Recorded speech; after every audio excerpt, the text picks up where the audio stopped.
जय श्रीमन नारायण। ए पर जे टिप्पणी हम करे जा रहल बा रामानुजदास श्रीमान गट्टू वेणुगोपाल स्वामी जी के द्वारा दिहल गयल बा। अध्याय 6 आत्म संयम योग श्लोक 1। अनाश्रितः कर्मफलं कार्यं कर्म करोति यः स सन्न्यासी च योगी च न निरग्निः न चाक्रियः। ओम।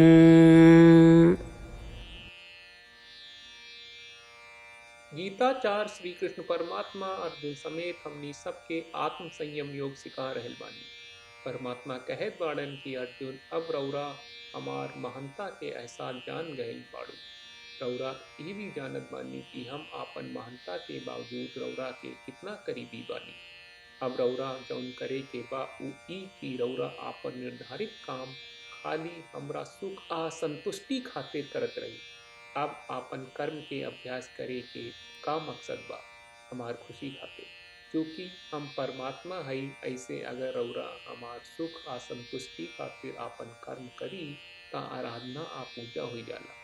अगर रौरा आपन कर्म के हमार आराधना आ पूजा के रूप में करी और एकरा के एकमात्र उद्देश्य मानत बानी और आपन कर्म से कौनो परिणाम न चाहत बानी ता रौरा के कर्मयोगी कहल जाला। रौरा के ज्ञान योगी कहल जाई। हालांकि अर्जुन संध्या वंदन आ अग्निकार जैसन कर्म करे के त्याग करे वाले के सन्यासी या योगी न मानल जाई। इस तरह से श्री कृष्ण परमात्मा हमनी सभी के निर्देश दे रहल बाड़े कि हमनी के परमात्मा खातिर आराधना आ पूजा के रूप में आपन कर्म करी जा। आपन निर्धारित कर्म करत भरी ओ कर्म के करे से पहले हमनी के सब सोची जा कि श्री कृष्ण परमात्मा का रौरा ई नीक लागेला। ई तरह से हमनी के सब केहू परमात्मा के एक बेर याद करी जा आ सोची जा कि ई गतिविधि खाली उनका सुख खातिर करे के चाहिए। श्री कृष्ण परमात्मा के शिक्षा के ध्यान करत आ परमात्मा के खुश करे खातिर आपन गतिविधि चलावे की कोशिश करत हमनी के सभी परमात्मा के वचन के ऐसे ही दोहराई जा जैसे की बा। अनाश्रितः कर्मफलं कार्यं कर्म करोति यः स सन्न्यासी च योगी च न निरग्निः न चाक्रियः। श्रीमद् भगवत गीता का पूरा सार श्री कृष्ण परमात्मा ने अध्याय 18वें के श्लोक 65 से 70 में 8 काम करे खातिर दिले बाड़े। श्री कृष्ण कहले हम ओ लोगन से प्रेम करनी जो लोग इन 8 बातन के मान तारे। हम ओ भक्तन के हर तरह से रक्षा करब। श्री कृष्ण परमात्मा के द्वारा बोलल गईल संपूर्ण भगवत गीता सुनला के बाद अर्जुन कहले करिष्ये वचनम त्वा, जेके मतलब बा कृष्ण मैं उही करब जौन आप कही। यही कारण बा श्री कृष्ण अर्जुन के हर तरह के सफलता आ विजय प्रदान करेले। आई परमात्मा के आपन व्रत देई कि हमनी के ये 8 गौ कर्म के पालन करी जा। ई वचन परमात्मा के देवे से बड़न कौनो पूजा तपस्या यज्ञ नहीं। हम 8 प्रण कहब जौन हमनी के करे के चाहिए। आप सब कृपया इन्हन के आपन दिमाग और दिल में सोची। श्री कृष्ण के आपन वचन देवे के ई तरीका में हमनी सबकी कल्पना करे के चाहिए कि श्री कृष्ण का चेहरा खुशी से चमकत बा और खुशी के एहसास करत बा। जय श्रीमन नारायण। यहाँ हमनी के 8 वादा बा। हमनी के पहला वादा, हे श्रीमन नारायण आपका निर्देश के मुताबिक हम हमेशा तोहार ध्यान करब और तोहार बारे में सोचब। हमनी के दूसर वादा, हे श्रीमन नारायण आपका सलाह का अनुसार हम हमेशा आपका भक्त रहब। हमनी के तीसर वादा, हे श्रीमन नारायण हम आपन सब काम तोहरा सेवा के रूप में और तोहरा संतुष्टि खातिर करब। हमनी के चौथा वादा, हे श्रीमन नारायण जैस की आप माने के कहले रहलू हमरा बहुत विश्वास बा कि हम आपके होई और हम हमेशा आपन दोनों हाथ जोड़ के आपके नमस्कार करब और आपकी पूजा करब। हमनी के पांचवा वादा, हे श्रीमन नारायण हमरा के तोरा बात माम एकम शरणम ब्रज 1866 याद कहले, जहाँ आप हमरा के आपन का अर्पित करे का कहा। श्रीमन नारायण मैं हमेशा तोहरे शरण में रहब। हमनी के छठवा वादा। हे श्रीमन नारायण, हमरा के तोहरा बात माँ सुचहा 1866 याद कहले कि आप हमनी के शोक ना करे का आश्वासन दे रहे बड़े, हम अब और शोक ना करब।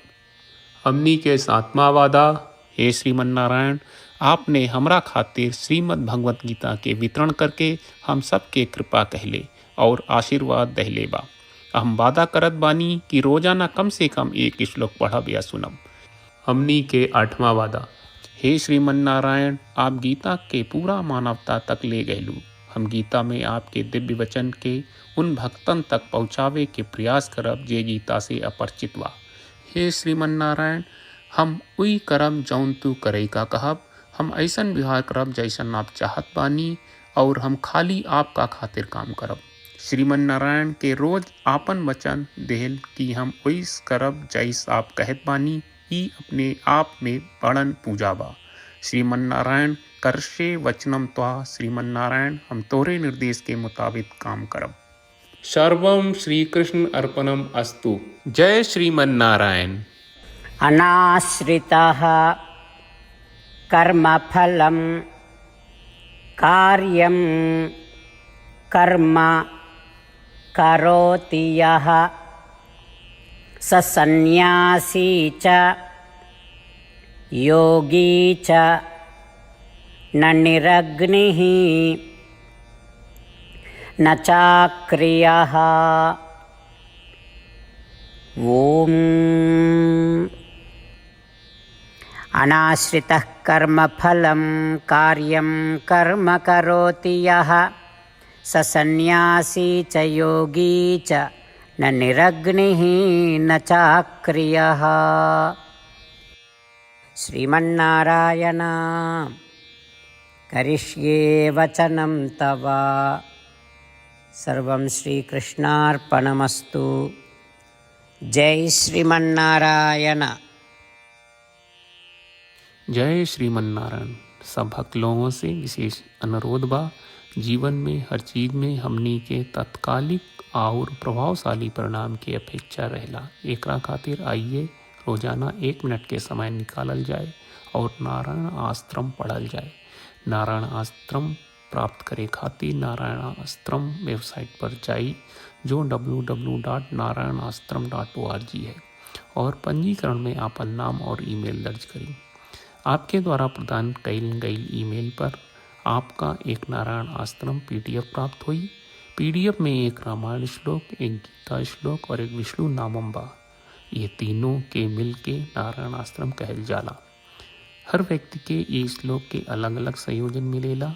जब हर कोई 24,000 भक्तन के साथ रोजाना आपन नारायण आश्रम पढ़त आ सुनत बा, ता हर दिन संपूर्ण रामायण का एक दौर, श्रीमद् भगवत गीता पारायण के 33 दौर और श्री विष्णु सहस्त्रनाम स्तोत्र पारायण के 24 दौर प्रतिदिन पूरा होएला। ई एक बहुत ही उल्लेखनीय और विलक्षण परिणाम बा, जौन हर एक दिन ऐस करे से निकलेला। ई कारण बा कि आप और आपके परिवार के सदस्य तुरते जाके आपन नारायण आश्रम प्राप्त करी। जय श्रीमन नारायण।